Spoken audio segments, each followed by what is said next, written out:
Major continuation patterns. In this video, you will learn the various types of continuation patterns, such as triangles, wedges, pennants, flags, and rectangles.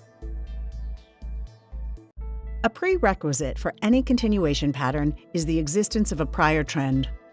Continuation patterns indicate a temporary pause in the trend, where prices consolidate before resuming in the same direction. The next move will be in the same direction as the trend that preceded the formation. Trading volume plays an important role in confirming these price patterns. The most common trend continuation patterns are triangles, wedges, flags and pennants, and rectangles. There are three main types of triangles: ascending, descending, and the symmetrical triangle, which can be both bearish and bullish. In the case of bullish triangles, the pattern contains at least two lower highs and two higher lows. When these points are connected to an apex, the triangle is formed. Volume should decrease as the price moves within the triangle. The breakout is expected to happen between 2/3 to 3/4 of the width of the triangle. Volume should increase as the market breaks out of the pattern.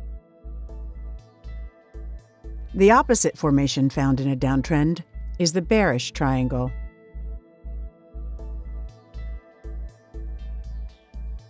For the measuring technique in the case of a bullish triangle, the first technique is to measure the height of the base of the triangle and extend that distance from the breakout point. The second technique is to draw a parallel line to the lower triangle line.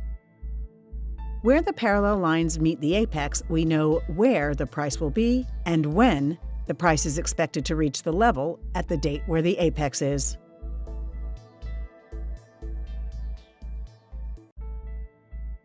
The same is applicable for the targets of a bearish triangle. For a bullish wedge, the pattern is identified by two converging trend lines that are wide at the base and contract as they come together at an apex. It is an intermediate pattern that takes more than 25 candles to form, but not more than 75 candles. The bullish wedge has a noticeable slant to the downside against the prevailing uptrend. A falling wedge is considered bullish. Like triangles, the same breakout periods and measuring techniques apply. The opposite pattern is that of a bearish wedge that has a noticeable slant to the upside against the prevailing downtrend. A rising wedge is considered bearish. Two other continuation patterns are the flags and the pennants. The flag and pennant represent brief pauses in a dynamic market move. They are both preceded by an almost straight line move, called a flagpole, which happen on heavy volume. Prices then pause for a few candles on very light volume. The move continues on a burst of volume.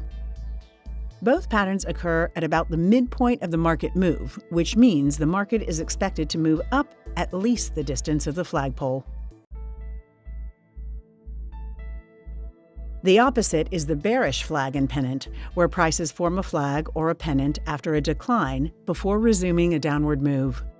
After breaking out of the pattern, the market is expected to continue downwards until at least the distance of the flagpole.